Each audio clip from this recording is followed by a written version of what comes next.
I need to learn how to have questions again. Oh, I mean, I'm glad to hear that for you. For me, I mean, at least I have the certainty that I do know everything. Yeah. Totally. Nicole is probably a normie, but I'm not sure I've gotten the whole story. I'll just say that. Hard to believe that a normie would wind up on this. Exactly. Right. And, I was exercising at this time. I really got into like steroids and anabolics. And so, I was a big guy, and I hate fighting. I hate getting hit by. It's not the fighting. The fighting's okay. Yeah. The getting hit that I don't like. Oh, it sucks. And I got so fucked up. They wouldn't even let me in that stadium, which really pissed me off. Until my buddy that was with me is like, dude, out of 80,000 people, you're the most fucked up person here. I was like, nice, you're right. Hey there, and welcome to the recovery crew here at Deepwater's Recovery Programs. I'm Dr. Bob Baer, and you have entered the deeper waters here. We're a community of folks that are dedicated to transformational healing of trauma and launching into a life that is authentic for us, and working a program of letting go of dependencies. So it's it takes a village, takes a community, and that's what we're up to. So glad you're with us. Today we have Cole Shiflet. For those of you that know him, you probably just tightened up and either said "oh no" or said "holy shit." Cole Shiflet. This guy has done more for this podcast is produced in Central Texas. For this region of the country, there's nobody that has done more for folks who suffer from addiction and all of the things that go with that.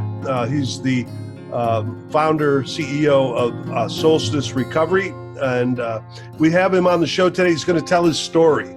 He's going to tell the story of, it's pretty interesting. He's been through quite a lot and come out the other side and helping a lot of people. So you're on the Deep Waters Network, and we have a 10-hour program that is for people who are 10 hours per week. And it's a 12-week commitment that is for people who really want to launch their lives, kind of let go of some dependencies, launch their life, and get rid of some of that trauma, whatever the old stuff is that's holding us back. As a community, we have a program to help you transform that. So we're on all of the podcast platforms. We're on all of the social media platforms. Our website is deepwatersrecovery.com, and lots of opportunity for connection there. So glad you're with us today. Enjoy the show with Cole Shiflet.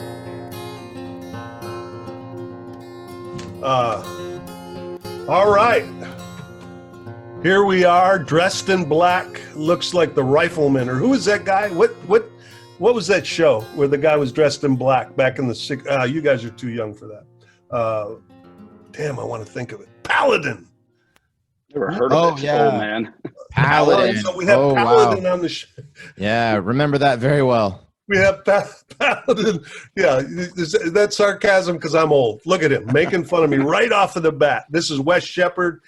He is our guest co-host and trying to brush up this podcast so that we look as professional as we think we are, which we're not, and not even trying to be. Right, Cole? No. Yeah, it's too late for that. There's no, and our special guest today is Cole Shiflet. Hey, Cole. Good to Thanks for having me, guys. All right. So off the screen, although if you want to come on the screen, Nicole, we'd love to see you. But Nicole is the program manager of Deep Waters Recovery, and she's going to kind of let folks know how to reach out to us regarding the podcast or to get help or to get healing. So are you there, Nicole? I'm here. Thanks, Bob. All right. Yeah, Deep Waters would love to hear from you. If you have any questions about our program, comments, or if you want to be part of our podcast, please reach out. Our number is 512-677-7847, or email us at admin@deepwatersrecovery.com. That's admin@deepwatersrecovery.com. We post weekly blogs from our community. Our podcast comes out weekly, and follow us on all the social media sites, Instagram, Facebook, LinkedIn, YouTube. our YouTube is the Recovery Crew Podcast. And again, our number is 512-677-7847. Thank you. Thanks for everything you do, Nicole. If anything that we do looks organized, it has to do with she has put her hand on it. Let me just. I have one of those as well in my wife. It would be a disaster without that mind. Yeah. So that was Cole Shiflet, you just heard. So a little bit about Cole before we let him launch here. So he didn't want me to put this in here, but he used to be a superstar. He is still a superstar golfer. We just went to a tournament and he got the longest drive award. And he didn't share any of what he won with the rest of the team. I just wanted to point that out. But I was going to give you that hotel room for the night. And it's going to be me and you, Bob, because I got a hotel room and a round of golfer too. So yep, see that, but we never got it. And so that's just a little intro to the level of selfishness that still remains. We fool around with each other. So anyway, no argument here. What a gift it was to play with you. So when you play with a guy that plays at that level of golf, it's like being on the tour with. I mean, he hits the ball 300. I mean, it's amazing. Anyway, and he'll talk more about that. He doesn't like me to poke at that. He's got a lot of successful stuff that he did before he got really deep into addiction, and now he's done a bunch of amazing stuff subsequently. So in your bio, you said you had a long history of criminality and legal disasters, drugs, hopelessness, use, family, trying to help, and what a mess for many years and many rehabs and relapses. And then he found a particular kind of recovery that we advocate here at Deep Waters. Some people call it the Texas model and all that, but we don't know that necessarily translates to what it actually is, but it's the real deal. A little bit of old school with a good heart version of doing recovery. He found that, and he has brought that. He started the Last Resort Treatment Center, and now he has started Solstice Foundation Recovery. It's a nonprofit for people, and he has people have come into that program that couldn't afford it, and then some people it's one of those places that's very rare in the treatment business. If you need help, he will find a way for you to get it.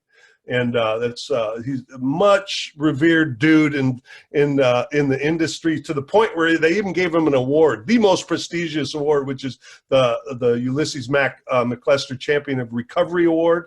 I'm going to embarrass him. If you can see, he's got glasses and a beard on. You might not even see the red in his face, but I don't know.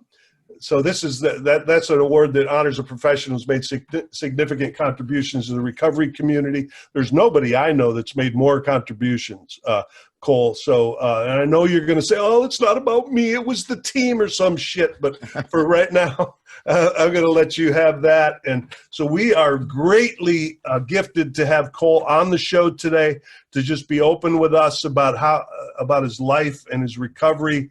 And I'm so glad you're here, and it's all yours, brother. Hey, well, thank you for the flattery and all that. I do have a very rough time with compliments and all that. I don't know why. It's one of those things about I love self-discovery, and trying to know myself as good as possible. And I can put my finger on just about everything in terms of like mapping back onto why I am kind of the way that I am and things like that. But when it comes to that one, I'm still trying to kind of figure out the answer for it. But yeah, it's been a crazy journey that never saw coming. Like there was no way to plan. I mean, it couldn't even dreamed of kind of like this life, before I got sober. Because I got sober, I was almost 31 years old. And I mean, I had nothing going for me. No education, nasty shit on my criminal history, no experience of any kind at all. None. I mean, zero education in anything. It's just like, what am I going to do with myself? And so it's been wild how it's all turned out, to say the least. It blows my mind. So it's where did it start though, Cole? Say just a little bit about. I think you're a Central Texas dude, and then I don't know. You must have been a life even before golf, and then down the chute. Sure. Well, I'll give you guys kind of the the condensed, version of it, not stretch this thing out for an hour. But as you said, yes, I'm an Austin native. I've been born and raised here.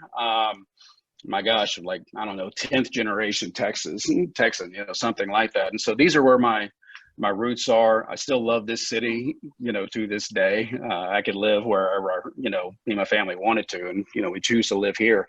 But, it was, there's really nothing that I can point my finger at, in terms of like, why did I wind up, getting so, strung out, and be afflicted, with this thing. Because yes, it runs rampant on, my sides of the family. But when it came to like growing up, and then a great mom and dad, like you couldn't ask to be brought up in a better house in terms of just loving us, watching out for us, disciplining us and all that. And alcohol and drugs were not in our house, because a bunch of shit, happened on their sides of the family. They saw it, and they just never wanted to do it, and they didn't.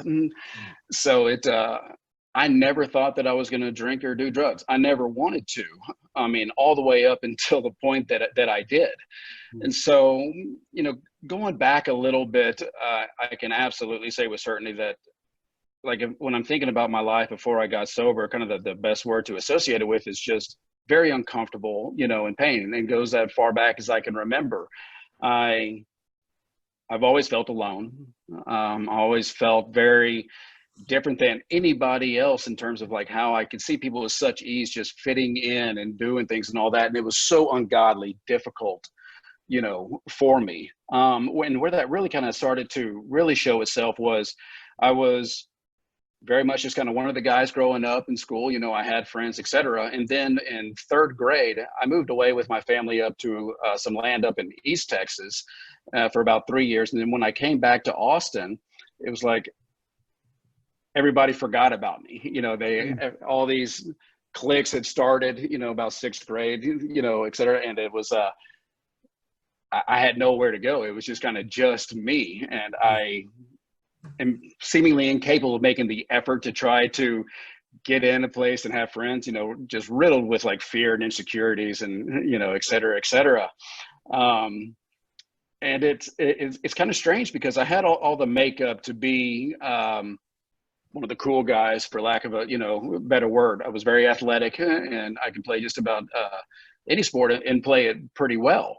So there was nothing that was keeping me out of the circle that that I could have been in, that I wanted to be in, other than there was just a wall between me and people. It's kind of hard to explain, but I know there's so many people that are like us. They kind of know what I mean by that. And that even got compounded even worse when I've been dunked and neutered by doctors my whole life trying to figure out, what's wrong with me. And I think have them perplexed on that, and myself as well. But, I got diagnosed with, ADH in, I guess, 7th grade, and got put on, it was Ritalin at the time. The options weren't like they are now. And all that did was make me more of a recluse. I was incapable of communicating with people like even more, because I was just so, just kind of like speeded out. But it did the job in terms of I could maintain my grades, and all that. I wasn't so hyperactive, but it really kind of furthered my insecurities and kind of shame spiral, because, back then the lunch bell would ring, and they would go over the microphone reminding all of us, interesting kids, to come to the nurse's office, take our medications. And so I just made me feel just like that much more of like that guy that is just short bus, compared to like everybody else. It just fed my kind of worst fears. And so like that, and looking back, like it's easy to say like, yeah, those were great times in those years and all that. For me, it's absolutely not the case. It was a whole lot of pain and discomfort internally. Man, I hated that. I dreaded it. Not to mention on the fact that I was such a late bloomer when it came to anything like puberty. Like I didn't start developing or having like, signs of puberty until I was a sophomore in high school, and so like at sports, why I quit sports is because I would have to go shower with these Neanderthals and all that, and that much, more insecure about it. And that kind of stuff just messed me up, like inside. It was just like, it was kind of my kryptonite. It's like my fears that people are making fun of me, or I'm the laughing, the end of other people's like, jokes. And I wasn't, but that's how I felt, you know, in my mind. And on top of that, I didn't have the self-confidence or anything else to like engage in banter or try to like, you know, stick up for myself. So I very much, you know, was an island. It was about that time in 7th, 8th grade to when I wound up on a driving range somehow, you know, and hitting golf balls, and loved it right away, and could do it kind of right away in terms of like, I could just play, you know, I could Yeah, just me too. Yeah, me too. hit the ball and you know, and hit it good. Plus, it was such a challenge of, there's so many things that kind of go into it. But Yeah. I don't, because I'm kind of an island, I didn't really care that much for the team sports, despite being good at them. I like the fact that it was just me, you know, and also it was just my sanctuary to go out there to a, you know, a place that I loved, was something that I was obsessed with. And obsessed is really the only word that kind of does that justice. And so I got pretty good, you know, at it. And like, early on in high school, you know, played for, you know, a very established, you know, high school program. I, you know, did very well my freshman year, you know, 4th in state. And then my sophomore year did even better and was winning tournaments. And by the time my junior year rolled around, that's when my life started to kind of go a different way. And about that age, you know, you really start coveting social relationships. You know, you want to kind of find a clique, and I didn't have it at all. But there was some guys that eventually became, you know, family to me, and I still love these guys to the world. They kind of took me in because they knew that I liked to gamble. And so, you know, we would roll dice, play cards, and all that stuff. And so it kind of got my foot in the door with this crew that was kind of the cool guys in high school. And on top of that, you know, they were just the known like tough guys. And I was anything but. I wanted to be, but I was just blowing smoke up my own ass. And so, but I finally had the kind of friends that I thought that I wanted to have, and then really just kind of went all in on that. And golf kind of became not a priority. And so, of course, when it's not a priority, your game slips, and it makes it even harder to, you know, want to go out there and play. Long story short, I had a ton of scholarship options my senior year. Lost every one of them because I was illegible and didn't really care that much, you know, about it. And then that golf story kind of continues for a few more years. I'll get to that in a minute, but never wanted to drink or drug. That carried all the way up until the point that I did, which was my sophomore year in high school. I always saw it as, you know, just danger, taboo, never wanted anything to do with it. Don't want to be that guy. But once that social thing kind of kicked in of just wanting to be cool, you know, it's the best word I just wanted to be cool, man. Yep. And I tried drinking for the first time at a party in a pasture, which was kind of how we did it back, you know, in high school in those days.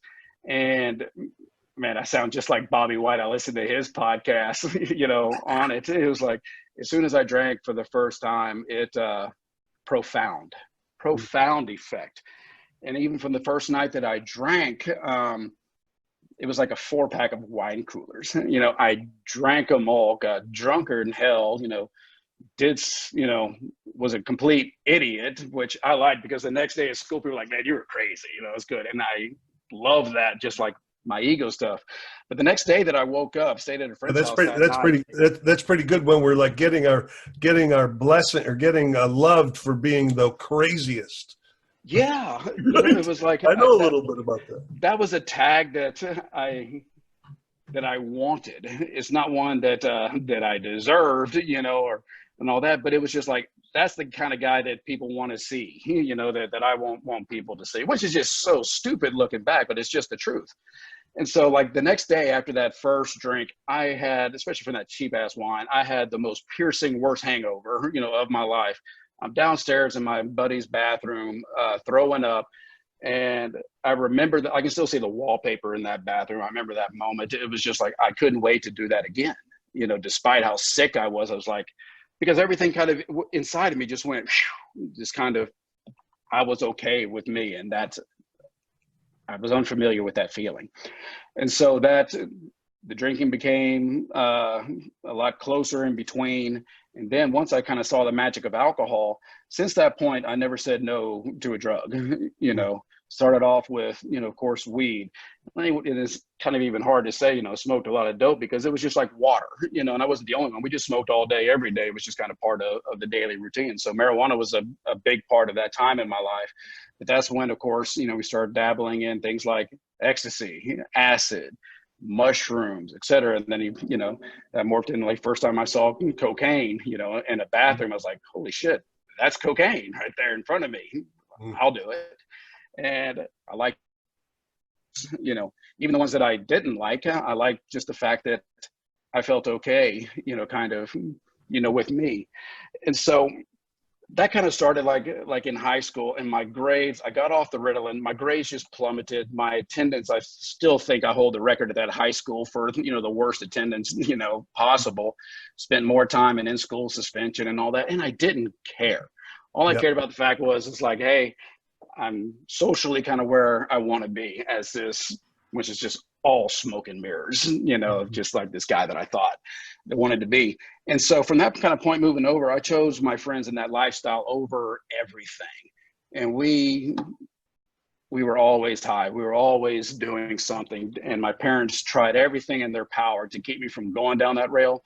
And I'm still like this, but I'm going to do what I want to do, no matter what, and kind of regardless. Oh, you're on the right show. You're in the right. I know that I say that because I know you can identify with that, 100%. But just before I want to interrupt just for a second, because you just made a great point about how we like to say here at Deep Waters, and I know this is part of your framework.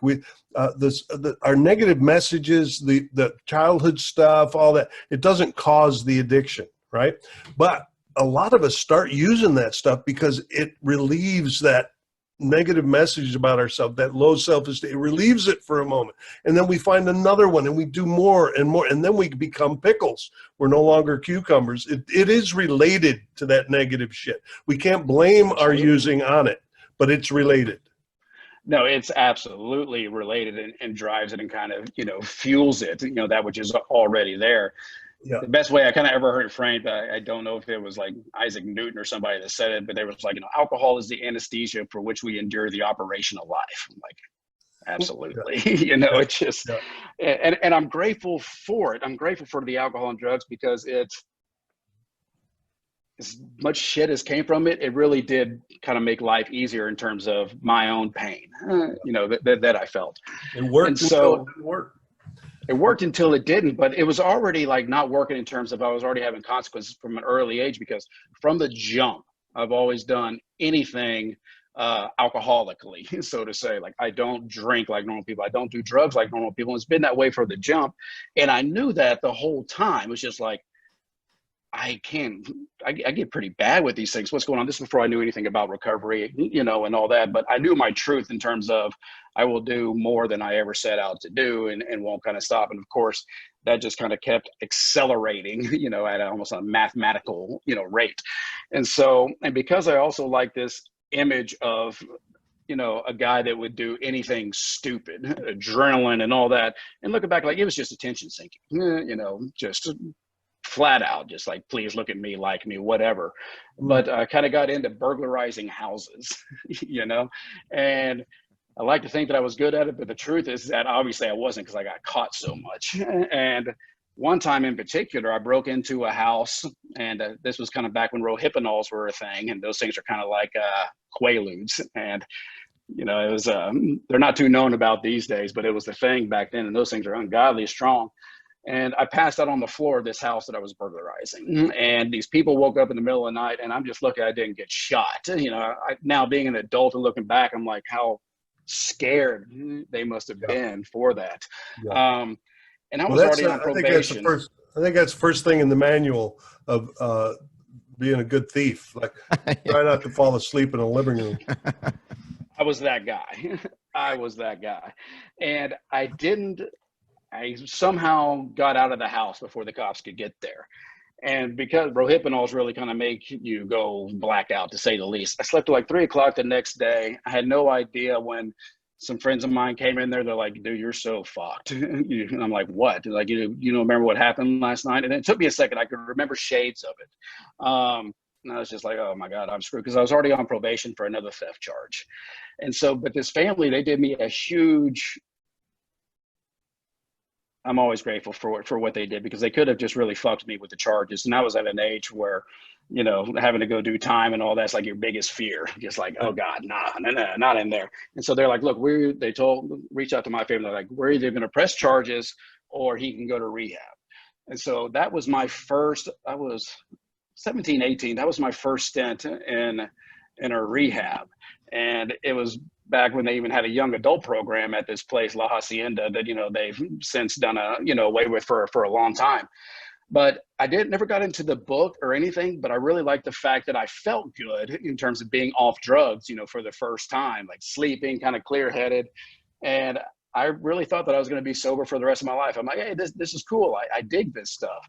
And I went out to live in a sober living out in Newport Beach, California, a popular place for like sober living, especially during that time. And I thought that everything was fine and all that, but not that long after getting there, I find myself, drinking whiskey with a couple other guys there. And of course, that kind of starts the whole process rolling again. And so me and a guy that I met there named Adam, we quickly moved out and got an apartment in Costa Mesa, California. And Adam was a recovering heroin addict, which was absolutely not in my circles of people. It was like way taboo. And it was pretty taboo at those times, like in the 90s. It just was nothing like it is today in terms of widespread, not to mention the acceptance of like, people that would do. There was a gap, Sorry? 60s and 70s. Right. And now 2000s and then 2000s. But there was a gap. 100%. Yeah, there was a long gap. It's like all these other drugs were bad, but they were not on that level as like heroin. Yeah. And of course, I never thought that I would do heroin. Even when I was doing drugs, I was like, yeah, that's a little too much. But once my roommate Adam started doing heroin, the first time I had a chance, I did heroin. Yeah, that same day was the first time that I did crack. And you ever see the sign? Zooted. Yeah, heroin and crack. We'll never do that. I won't do. Yeah. You ever see the sign in the AA rooms that says "yet"? Oh yeah, I crossed every line that I ever thought that I could draw. It was like I would do anything, around that habit.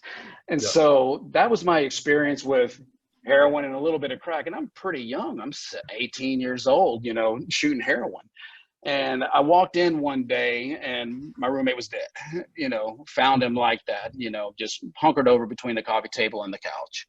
And of course, my parents thought that I was sober, that me and this guy were both sober. And of course, I did everything in my power to lead them to believe that. But after that happened, I called my parents and I told them what happened and what was going on. I was like, this is what I'm doing. I got to get out of here. I got to come back to Texas. And because heroin was not around in my circles down here and I was able to leave heroin, for that short chapter of my life. It was never around kind of after that.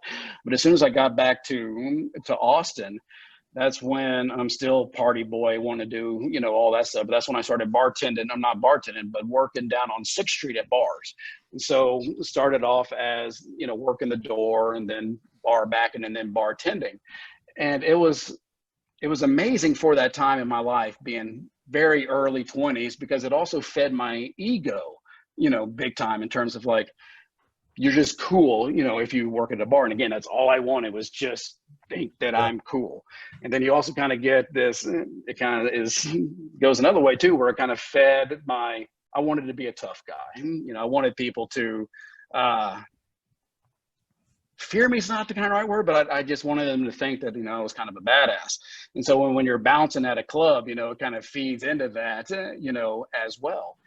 And, I was exercising at this time. I really got into like steroids and anabolics. And so, I was a big guy and I hate fighting. I hate getting hit. I hate hitting somebody. That's not the fighting. Like, the fighting's okay. Yeah. It's the getting hit that I don't like.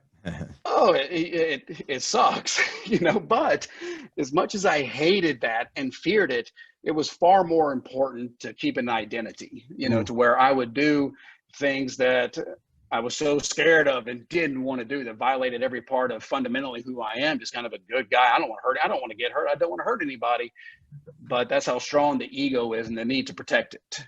And of course, that only kind of kept on going when I started bartending and girls and, all this stuff. I just really thought I was cool. And I was still getting consequences during this time because the way that I drank and the way that I do drugs, like I can drink so much that there's not enough cocaine to balance me out to where I can still be too drunk.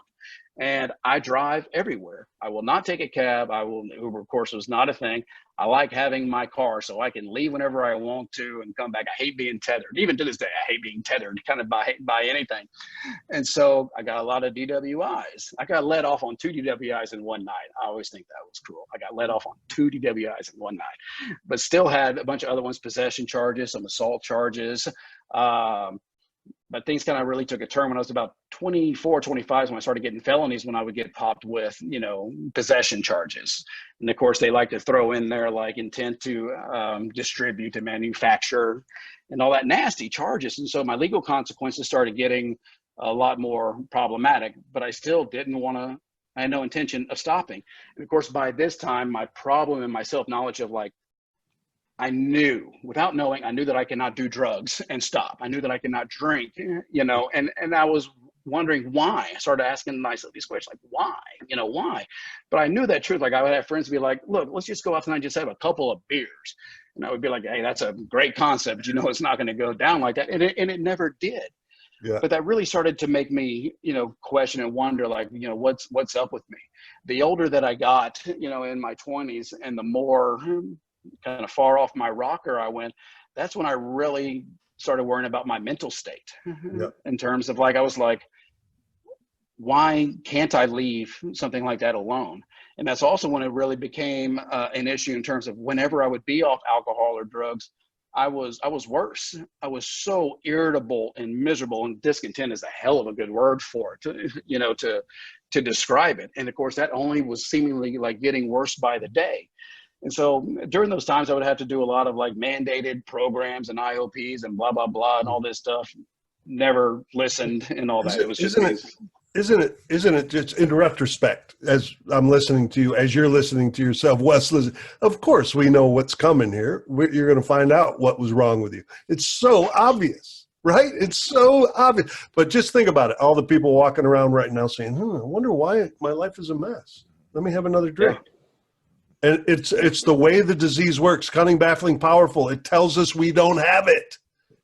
Right. And it really gets lonely when you don't know why, when you have nothing to go in terms of like, what's wrong with me? That's a bad question to leave unanswered, especially when it becomes really bad and you're wanting to know really what's wrong with me. It was like, screw the alcohol and dope by this point. I knew that, that was a problem, but I was far more worried by that time in terms of my mind. It's just like, there's something really wrong in here. It seems to be only getting worse, with time. And so when I was 25 or 26, I was out with a bunch of people down on 6th Street, and I caught some other charges. There was a sting operation from, I guess, the guy that, bought blow from, he got caught and he was setting up, the smaller people in there. Went and bought cocaine from him at a bar. And when I left there, I get surrounded by a group of cops, and they're like, we know you bought cocaine in there. And I'm like, no, I didn't. And tried to play the card of, I'm just going to wait for my attorney. And I had to have my hands over my head. One of the cops tried to grab my arm and pull it down, and I went Looney Tunes and headbutted one of them. And of course, after that, they had a piñata party and kicked the living shit out of me, on it.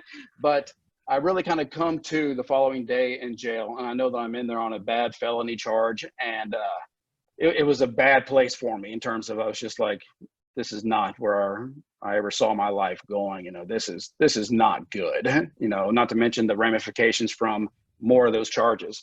And so they asked me if I wanted help, and I said, yeah, I'll do whatever. And so they sent me, I went back to La Hacienda this time. This is in 2002, thinking that I was incurable. Whatever everybody else there was dealing with, I was dealing with something else, because it had nothing to do like with alcohol and drugs. It's like, there's something wrong with my mind. And of course there was.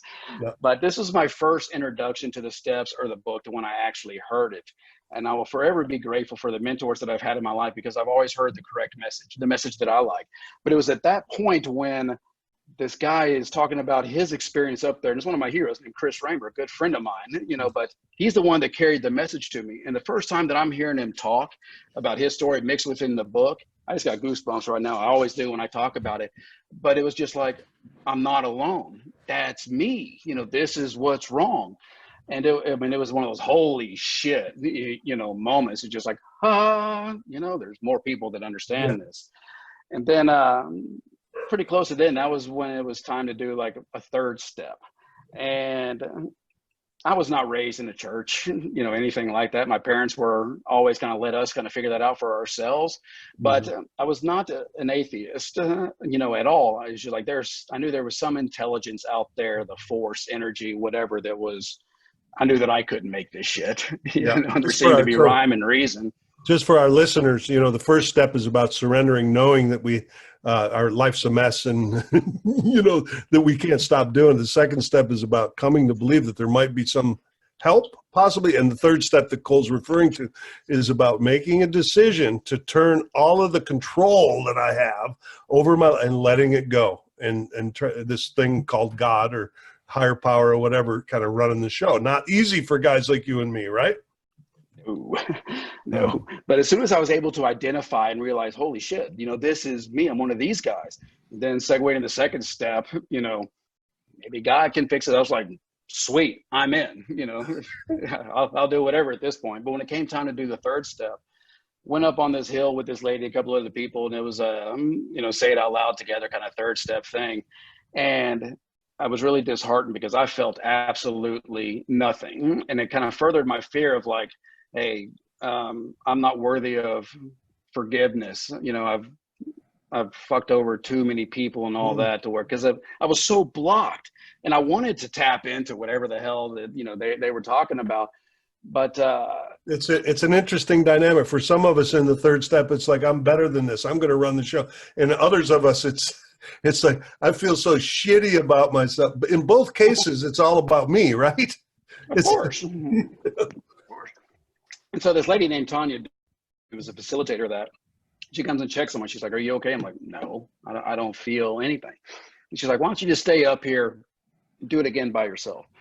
And this is a pivotal moment in my life, and is to this day. I said the third step again. I don't know if it was my version of it or, out of the book. Didn't feel anything.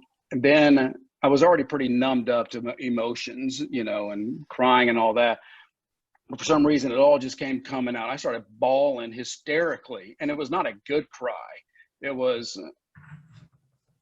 I'm doomed kind of thing. There's no lost cause, etc.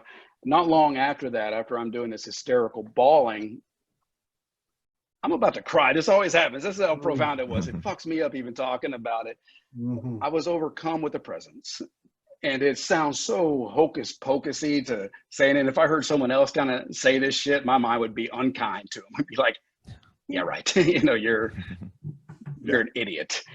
But I cannot deny it. It was profound. And the way that I say it was stronger than anything that I could have seen or heard, because you feel it. I felt it with every fiber of my being. I knew there was so much so to where what it is. It's not like this, like, what's going on? What is this? It was so powerful that I knew it was God. And man, these goosebumps are crazy. And what was crazy about this is that carried over for weeks of just magnetic. Every time the wind blew and it hit me, a little smile on my face. I knew what it was.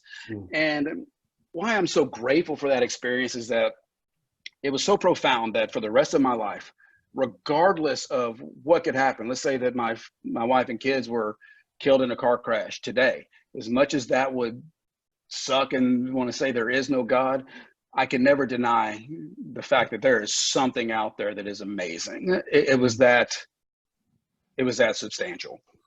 And so by the time my 30 days was up there, I just could not. I was one of those guys. I was so on fire. I was like, people need to hear this message. There's people out like me that are out there that are just, they don't know. People need to hear this. And I couldn't wait to go out there and be a custodian of this. All I wanted to do was help people. I could not wait to start my inventory and share it. I was on fire. But I'm looking at a lot of prison time. And so they decide, when it's time to go, they're like, look, you got a good thing going here. Let's continue to nurse it. We want you to go to another place. On top of that, it's going to really help you legally. And I didn't want to go, but at the same time, I was like, yeah, I'll do whatever. But then they're like, this place that you're going to go to is 90 days. And that was, at that time, it was just like, that was a new concept. You're like, and it was forever. You're like 90 days? That's forever. But I had no choice. And so begrudgingly went there, but in between the two, I had to go back to isolation and jail while they're approving for me to go to this other place.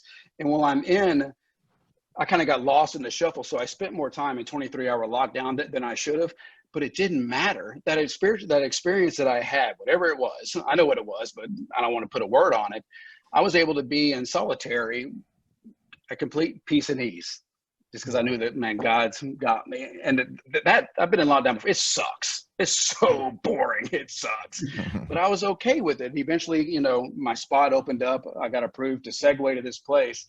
And this is a place to where you think you're going there for 90 days, which is forever. However, everybody stays at this place for about a year at this time. And so it was called Burning Tree. And it was a big time, I don't like the word behavior mod, but it certainly had those elements. Very strict, you know, can't put your feet up on the table. Once you're out of your bedroom, you're waking up at this time, you're out of your bedroom, not going back in there. That's where I was introduced to something that I hated, which was accountability, you know, to where sitting around in these circles. And I was really happy because a dear friend of mine and one of my heroes and mentors, Mark Houston, he was executive director. Actually, he was CEO of the place this time. And I knew Mark many years before that because he was dating my best friend's sister. And I just thought, man, Mark's just this cool old guy, you know, that we like or all that. I never would have thought that he'd go on to be one of the most instrumental people in my life. Yeah. But I really enjoyed hearing his message. And so I always got the message from Chris Raymer, Mark Houston, Joe Hawk. Incredible. You can't ask for better mentors in terms of a recovery message. But at that facility, that's where they started introducing this accountability stuff in terms of other people just calling you on your shit. And I don't like that stuff, you know, it's at all. I'm not, this, can I go off on another tangent here, but I'm a big Enneagram fan. You know, it's just like, you have a personality like a type A, like a Stephen Long, you know, one of our favorite guys. That guy likes hard truth and he gives hard truth. Yeah, he's an 8. Yeah, he's an 8. I'm a 7 to the core, you know, I'm not surprised. Yeah. And so a 7 like me, you hate that stuff. You know, it's just like, you start doing that to me, our relationship is over. Fuck you, you know? And so, but when you're in a place like that, you just got to sit and take it. And I'm grateful for it because it was helpful in so many ways. One of the biggest ways it was helpful was I got used to being real pissed off, you know, and that's just a part of life and recovery, you know, getting familiar with that feeling. Yeah, and developing some tolerance for it. Yeah, no kidding. But I mean, I was so lucky because I had such an amazing group of guys that were in there with me. One guy in particular, you and I both know really well. He was an amazing guy, but there were so many of us there. And so the guys made the experience. Even when 3 months into it, they were like, we want you to stay another 3 months. I was like, are you fucking serious? Fine, because I got so much prison time hanging over my head. At 6 months, they're like, we want you to stay another 6 months. I went Looney Tunes. I broke everything there that I could get my hands on. It was just like, take me to prison. Fuck this. But I had a guy that I'll always be grateful for that just came out with me, and he just sat down next to me. This guy is a tough guy, doesn't cry. He's a dick, you know, but he's a damn good person. He came and sat down next to me, just cried because he's just like, man, I just hate seeing you in this much pain. He's like, why don't you just stick it out? And it meant a lot to me. I was like, all right, I'll do it. And I'm so glad that I stuck it out, you know, for there. And after I'm done there, I go to an Oxford house in Dallas, and I was there for probably 6 months. By this time, I'm 2 years sober. Okay, hold on. You did a year at Burning Tree? Mm-hmm. And then 6 months sober living? Yeah, and I was at La Hacienda before that for 30 days. And before that, you know, I was locked up for a good while. And so Wes, see, that's what it takes. You think you're a tough case? Look at this guy. So I forgot about this part. And so after I got those last felony charges, you know, for, you know, getting caught with the dope and, you know, laying my head on another guy's head. Oh God. I was able to get out of there after, you know, a few weeks, get bonded out. And then I got arrested for another DWI. And so a bunch of charges running parallel, not good. And so I go back inside, and I had to stay in there for an extended period of time But what's crazy was that I was like, I'm done with this. Whatever got to take, I'm done. And I meant it with everything that I had, for like I never meant it before. And I felt that same way the day that I walked out, that same kind of resolve. I'm done. 3 days after leaving there, the cops are spinning my truck out down I-35 because I'm passed out at the wheel. And Nice. so that's what actually led me to when I went to La Hacienda, you know, solitary, burning tree for a year, then had to go back to jail for a little bit, and then, you know, went to the sober home in Oxford. And so I got some good time under this point, but I'm in Dallas. I don't like Dallas. I like Austin. It's home. I was like, I'm ready to go back home. And so I came back to Austin, and I fell into the dangerous trap of, I got 2 years, I got this figured out, you know? And when I would go to an AA meeting, I didn't know anybody in there. And I'm not a social guy. I am now, but it's just, I'm scared shitless of people. And so I see these guys in these AA meetings down here, and they all knew each other, and they would talk after the meeting. I couldn't get out of there quick enough. And so, but it made it so much easier to not go back because I'm 2 years sober. I'm good. And of course, not long after that, you know, starts, you know, it happens. Yeah, I'm good. So I'm good. I got this. I'm done. Right. These are all phrases that to the normal person, that would be great affirmations, right?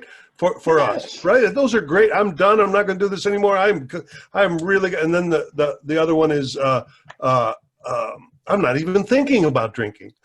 It's like, these are actually clues for relapse more than anything else. They really are. And so once I thought that I could drink again, of course, that didn't go well. A little over 2 years sober, started off with a shot of tequila, see ya. And 2 weeks later, I'm up in Dallas for the Red River Shootout, Texas OU weekend. And I got so fucked up, they wouldn't even let me in that stadium, which really pissed me off until my buddy that was with me is like, dude, out of 80,000 people, you're the most fucked up person here. I was like, nice, you're right. And just got tore up, you know, that trip. But then at that point, the ship was on, and I went on a 4-year run to where, you know, your bottom is, you know, likened to your point of reference. You know, it's like when you're at your bottom, that is your bottom because it's the lowest you've ever been. And you don't think that it can go any lower until you find out that reference points gets changed because you reach this whole new level of bottom. And so that 4-year run really did a number on me because I had this holy shit spiritual experience. I had time, and now I'm worse off ever than I was, not only mentally, physically, the way all the manifestations and symptoms of the problem were at a whole new level. And I would try to go back in every once in a while to an AA meeting, but I was so hung up on the goddamn sobriety date and not having it anymore, which I hate. I can start talking about that a long time. The dangers around sobriety date, you know, in terms of the ego that comes with it, as well as how you feel, you know, you stack up with your credibility and the groups. It's a dangerous thing. So I can still tell you the date. You know, I was hung up on April 3rd, 2002 was my sobriety date. And then you go in and you pick up a 1-month chip or, you know, whatever. You're like, man, I should be 2.5 years sober, 30 days, you know, and might as well. I've only been sober a very little time. What's one more run? Go out there and do it. So I got a poker stack full of desire chips in 30 days and all that. But I would always wind up, you know, going back out. Things would continue to get worse and worse and worse. And eventually, you know, it becomes to where it's very normal to go on these 7 to 10 day runs of no sleep, you know, at all, and shit just getting weird, you know? And it was really, I was dying on the inside, you know, more than anything. It reached the point for me to where, okay, I can't do the recovery thing because I fucked that one up. I'll never, you know, God gave me this holy shit experience. And so that's a once in a lifetimer. He ain't going to do me any more solids on it. Not to mention, it's just like, it's too hard for me. The pain is, you know, is too great. All I wanted to do was die. I didn't want to die, but it's just the hope of, you just want to go to sleep and not wake up. You know, it's just, please. And so I had suicidal ideations before in the past. I think everybody does as their struggle. So where it's just kind of the fun, like, it'd just be nice to die, you know, and have this over.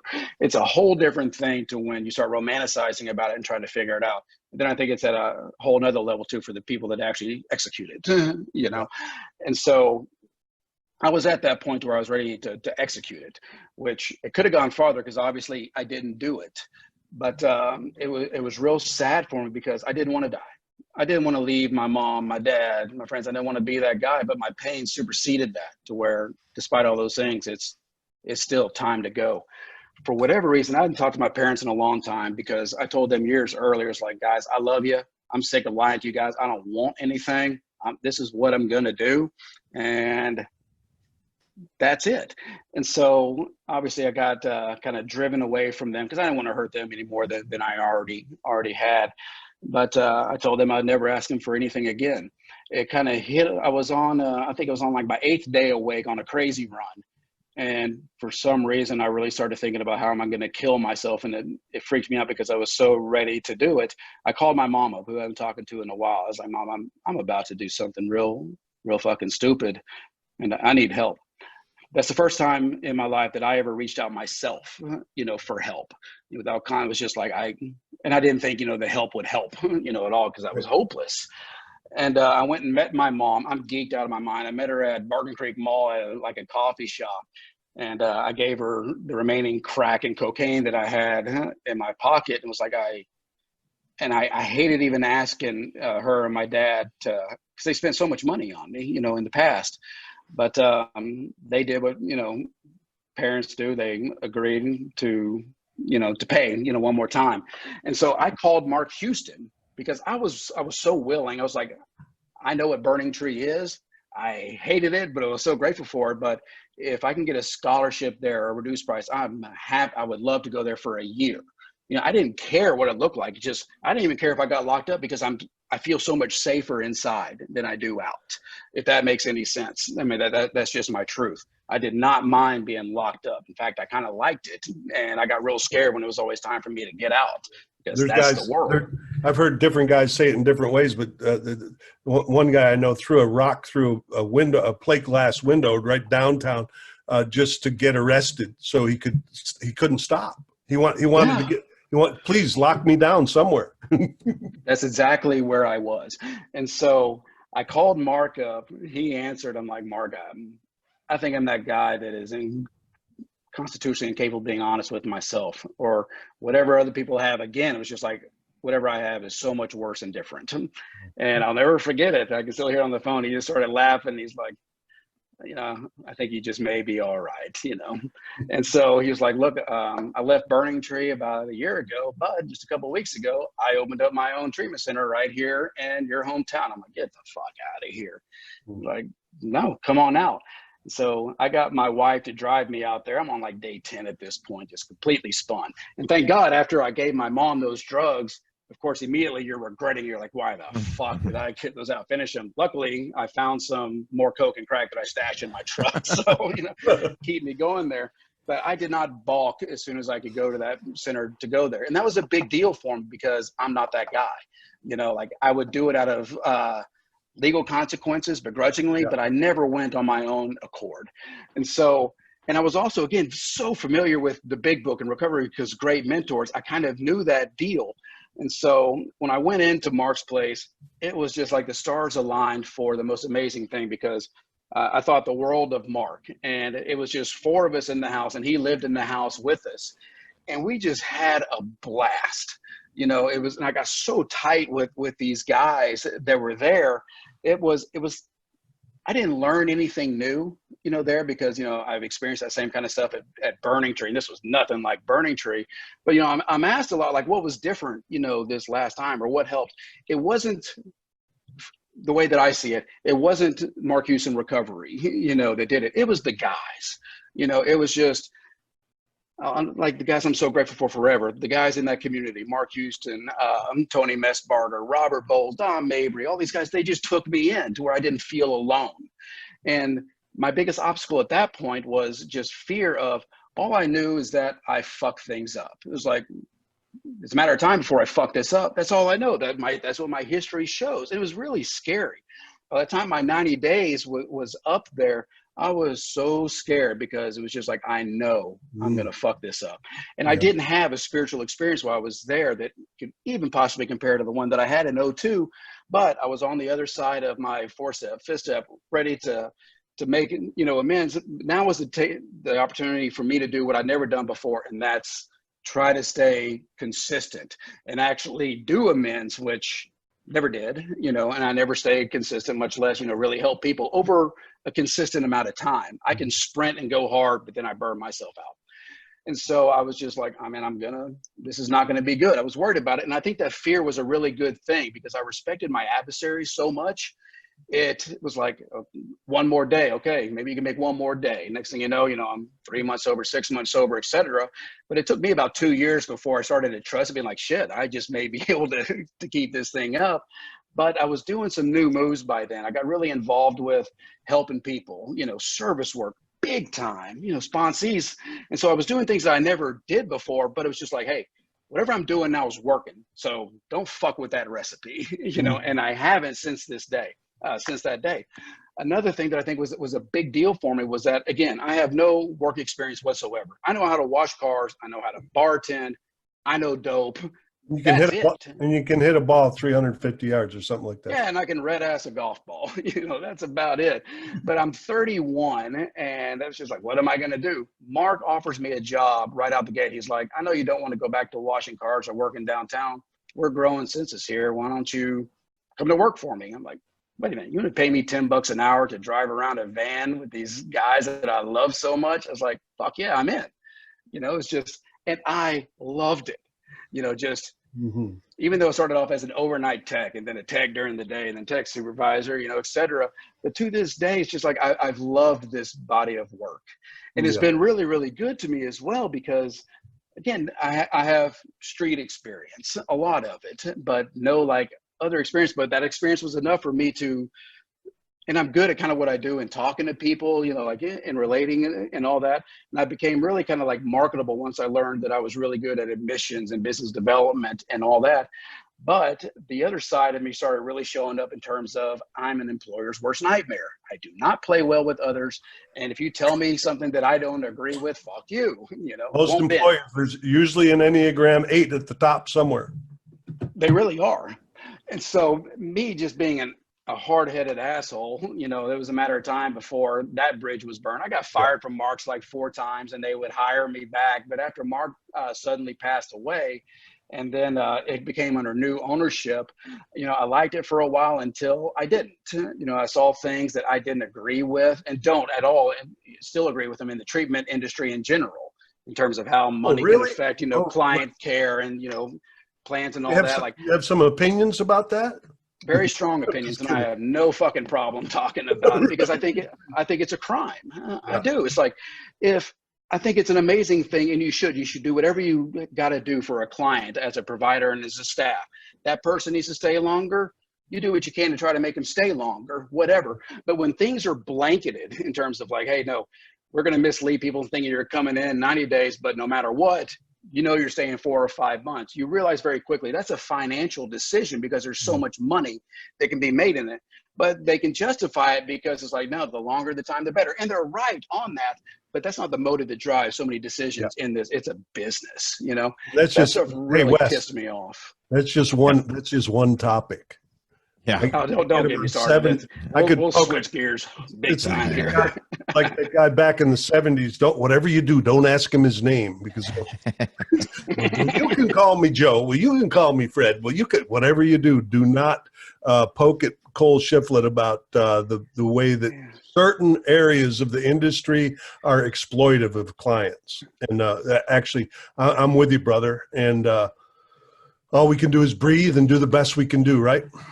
Yeah, and I'm kind of incapable of being different. It's just like I kind of follow my heart. I don't do things that I don't agree with, and those things that are objectionable to me, it's just like I won't say that those things are okay. I'm damn sure not going to put my name on it and co-sign it.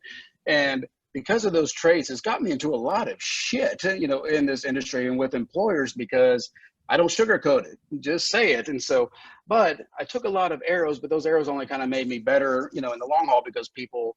Once you kind of prove yourself, they're like, yeah, he's one of the real deals. He likes to help people. He doesn't fuck around with ethics on that. And I don't, The unfortunate thing of that is it makes it very hard to run a profitable organization when you're so tied up and do the right thing.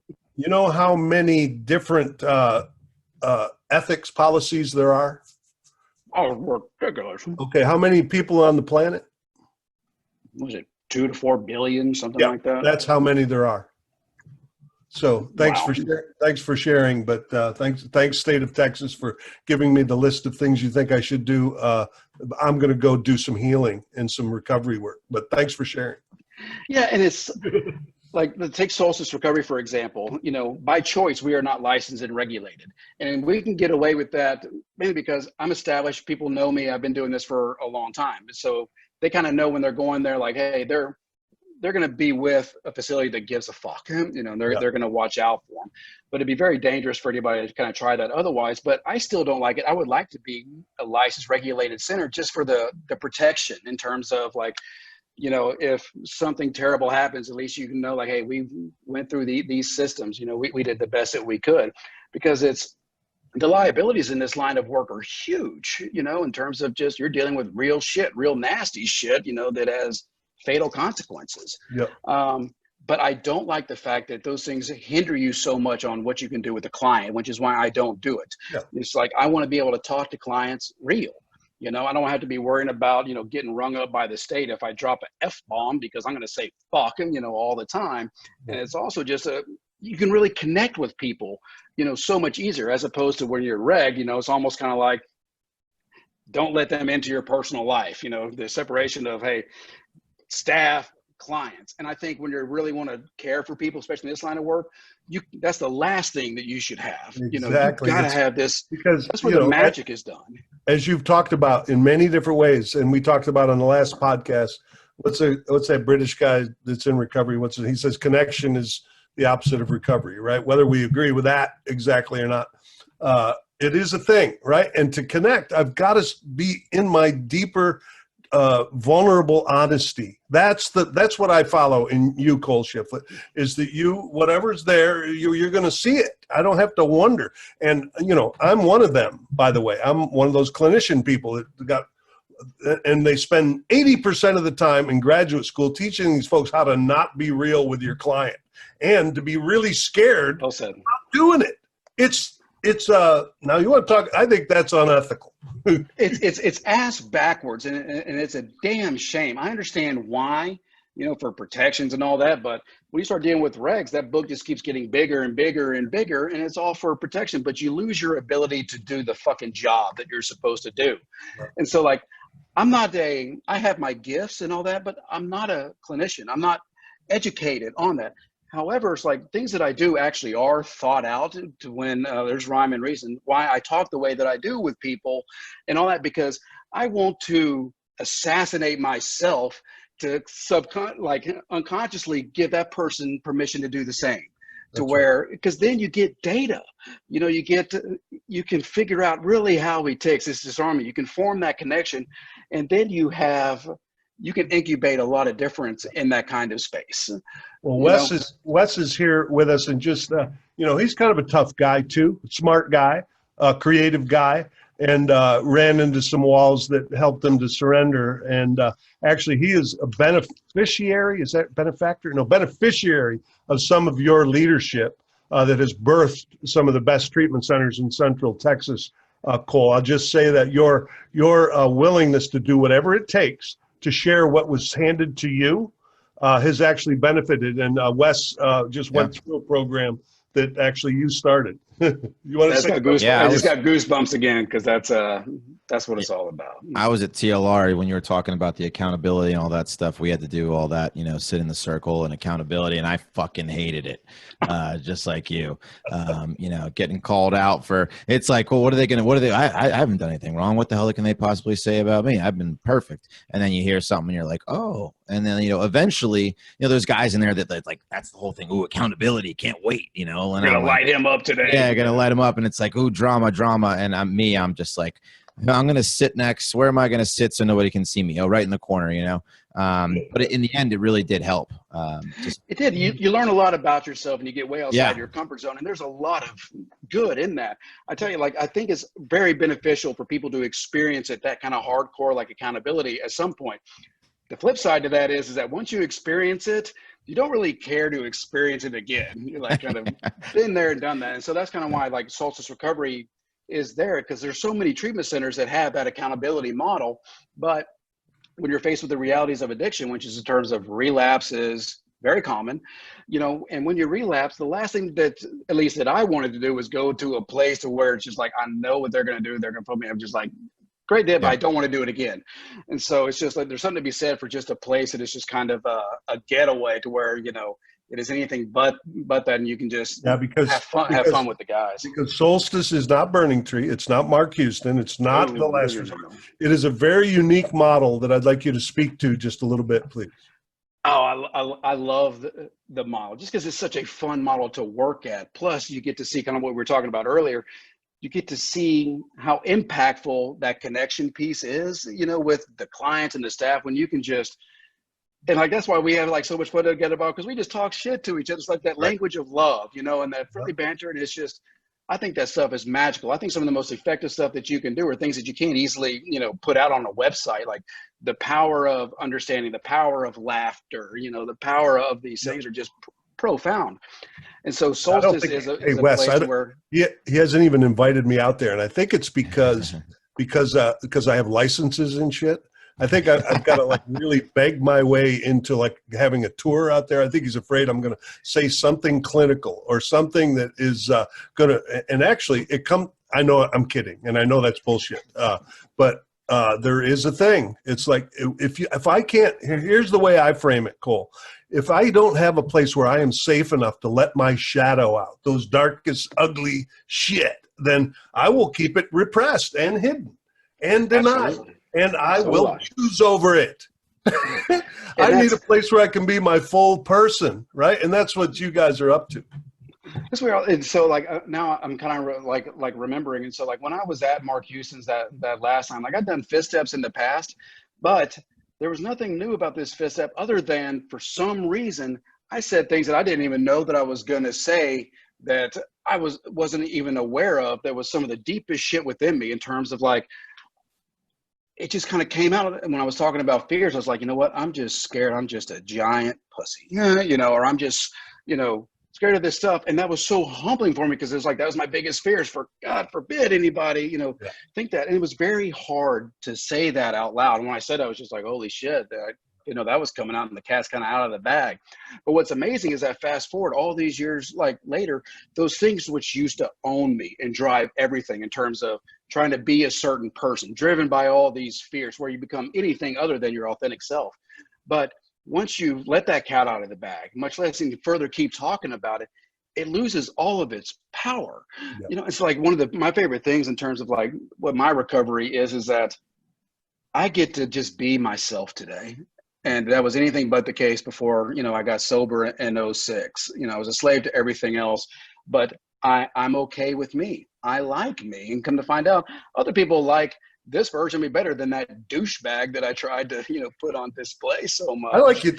I like you. I like the listening to you talk about the douchebag though. It's very entertaining, very entertaining. And hey Wes, for some reason Cole has very carefully not done Braveheart. I think he thinks it's a little bit outside the box of the real deal recovery thing. But I'd like to make a side bet with you. I might have to go back to Gamblers Anonymous for doing this, but let's make a little side bet. I bet I get him there. I bet we get him there, brother. Oh, God. I don't know if you're willing to take the bet. Yeah, I'll take that bet. Where my mind goes on is that I've done this before. I've done all this stuff. You know, I'm done. I'm done. He's complete. He's complete, Wes. Nothing to learn. Because I have done a lot of those, you know, workshops that are a week over and all that. However, I haven't done Braveheart in that workshop, and I always know you're going to experience like new things. You know, I just kind of like I fight my own mind every day. We got his buddy Stephen Long in there. If we can get that hard ass in there, no, you did not. Cole. We can get Sweet Cole through the door. Wes, any questions? I had to have paid Stephen to do that. I cannot believe that. Oh yeah, baby. And so it's time. We're going to transition here, and we're going to have Cole back next week talking about the 10th step. But we're going to kind of transition. We could listen to the Cole Shifflet story forever, but we're going to make a choice to stop here. Wes, any final questions or anything you want to say to prompt Cole to kind of get to the end here? No, I mean, I guess, you know, one of the things that was kind of defeating for me when I got into recovery was, you know, I heard guys have that that overwhelming experience that you had the first time you went to Burning Tree. And it was, I guess kind of talk to someone that might be out there listening that maybe hasn't had that experience. I kind of felt something, a little something, but it wasn't this overwhelming. And it kind of, when I heard other guys talk about it, like just listening to you talk about it, it was like, man, I want that. How come that hasn't happened for me? How do I get that? And it's difficult to kind of, it's a little bit of like, why not me kind of thing, how to like, and for me, it was all about willingness, right? When I got in there, the same kind of thing, this is all hocus pocus kind of bullshit, whatever. But the more I was willing, the more to do the things that were recommended of me, get on my knees and pray, say the third step, it kind of just came. And I guess, I don't know what my real question is, but how do you kind of recommend someone just sticks with that to break through that kind of, it's not going to happen for me, that hopelessness kind of thing?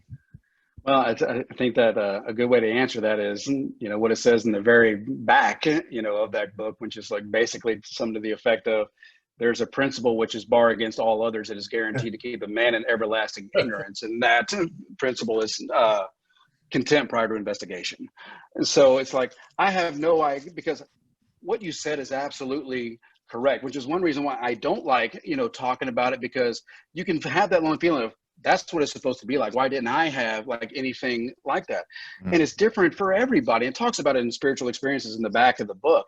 I have no idea why, like I had, there it is. Right here. Let me just say what you're referring to. I'm not going to read the whole thing, but that essentially the guys that started this program had those big explosive burning bush deals. And then they realized that that's not how it works for everybody. I'll just read one paragraph. Yes, it's true that our first printing gave many readers the impression that these personality changes or religious experiences must be in the nature of a sudden and spectacular upheaval. Happily for everyone, this conclusion is erroneous.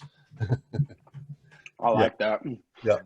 It's like, and of course, there's no way that I can answer that question as to why, that happened to me and all that. It's like, if I had to make a guess, it was like, maybe that's just what I needed, because I can shoot holes in anything. It's just like, but that was so absolute to where even despite, the relapses after that, it was like, I knew that there was something out there. Yeah. And even though it didn't help me, to stay, long-term at that time, it has served me well my whole life, since knowing that absolute. But let's all golf together, because you'll have something of a spiritual experience just watching him hit the ball. I'm not shitting you, Wes. Yeah, Wes is a really good golfer too. Let's do that at some point. I used to be pretty good. It's been a while. Same thing as me. That's why I always like blushing like Bob or somebody's talking about. I'm just like, I was good. Like I suck now. Like I was good like over 20 years ago. You'll see a glimpse every now and again on the course. All right, I love both of you guys. I think it's time to make this transition here. Cole, how can people get a hold of you? Will you put out the information for that? Sure, of course. If anybody wants to get a hold of me or learn about Solstice Recovery, which will be opening up again on October 1, the phone number for myself that also forwards out there is area code 512-536-0932. You can also, find us on Facebook, at Solstice Recovery. We got a lot of good stuff on there. We also have our website, solsticerecovery.org. And I think it's a cool thing for people to check out. It's not for everybody. We're certainly, a niche and all that. But if you wanted to check it out, we'd love go there for the entertainment value of the way that he markets this thing. Really, just go read some of the shit. It's like that in itself is therapeutic. We try to set the expectations for people to not like have any false illusions. Like we want to be the ones that discredit ourselves on the front end. So we can be like, we told you so. We told you we're a mess. And but what a beautiful that's the whole work. That's the work though. Let's own our mess, and then we can transcend it. I'm a big fan of that. Yeah, and Nicole, our program manager, I think we've been here for several hours, so I doubt if she's still there. But you still there? Okay. Thanks for hanging in there with us, Nicole. Program manager of Deepwater is going to give some information about how to contact us. Yeah, thanks, Bob, and thanks, Cole. If you have any questions about our program at Deep Waters, if you have any comments, or if you want to be part of the podcast, again, please reach out. Our number is 512-677-7847, or email us at admin@deepwatersrecovery.org. deepwatersrecovery.com. That's admin@deepwatersrecovery.com. Our website is deepwatersrecovery.com. We post weekly blogs from our community. Our podcast comes out weekly, and follow us on all the social media sites, Instagram, Facebook, LinkedIn, and our podcast on YouTube is The Recovery Crew. Nice. Thanks, Nicole. And by the way, the Deep Waters recovery programs, the main two things about that is a 10-hour program that's for healing, trauma, and also staying on track with that immersion, high accountability style of recovery. And we're bringing that into the process addictions too. So that's a 10-hour program, virtual right now. And the Deep Waters Intensive, which is DWI, which we like a lot. The Deep Waters Intensive is face-to-face adventure, a 3-day intensive, a lot like the Braveheart experience, but it's for men and women. All right, so thanks again, Cole, for bringing all your wildness and your good heart and your wisdom. Well, thank you guys. I love talking about this shit. I don't like talking about anything else, but give me talking about this, I can light up. All right, and next week we'll be here. Cole is going to give us some wisdom on the 10th step, which is really about some people talk about it as maintenance, but it's really about taking a look at how we're responding to life every day, and whether we're keeping our program up into our consciousness. All right, so that's next week. Thanks for being here, everyone. You're in the deep waters now.